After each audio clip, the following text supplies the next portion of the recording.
Welcome to the Leader of the Pack Bible Torah study, where we dive deep into the godly concepts that have been given to us to stand up, lead, and protect. Let's go!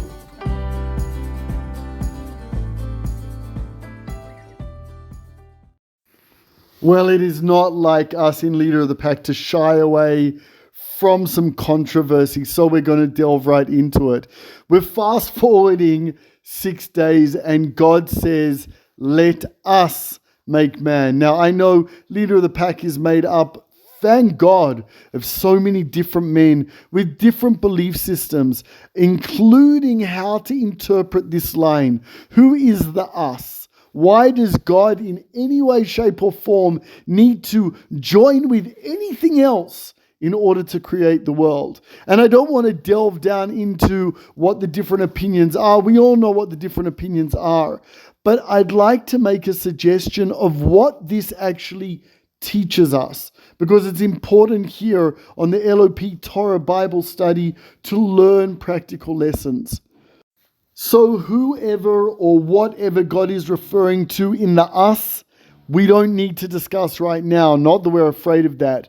But what is the practical lesson here? The practical lesson is that if God asks, invites something else to be a part of creation, so too we can as men.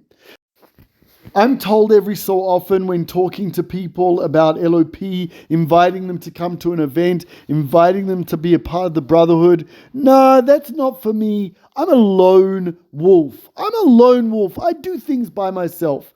And I say to them, that is an amazing skill to be able to do, to not have to rely on other people in order to succeed. I know, coming from a divorced family, there were many times that I stood forward and I'm like, there is no one here to do this. I am here to do this. I'm a lone wolf. I don't need to rely on anyone else. But on the other hand, if that is our modus operandi, if that is the way that we always work, well, why were we given a blessing of a wife? Why were we given blessing of family, of community? We are given those people, those tools around us in order to succeed with them.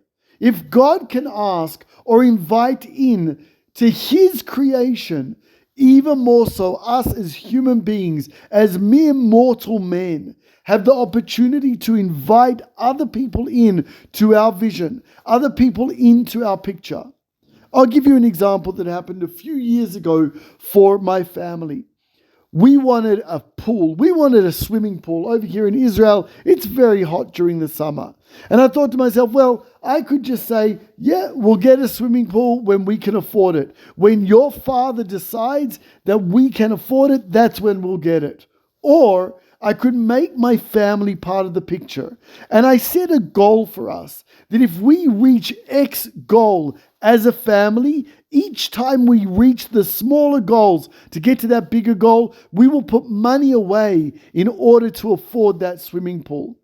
And the family became part of it. And that swimming pool was looked after and used by the entire family, because it wasn't just the leader making the decision to invest in that swimming pool. It was the entire family. Did I need them to? Definitely not. It was still the money that I earned that went into that swimming pool. But because it was a family project, because I invited them into the vision, into the creation of bringing that swimming pool into our life, it was theirs. They worked for it and they cared for it and they enjoyed it even more.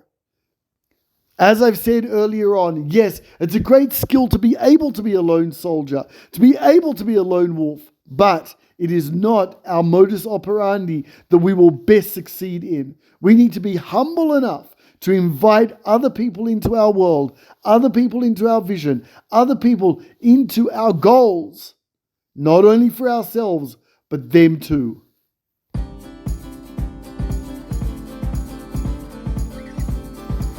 Welcome to the Leader of the Pack Bible Torah study.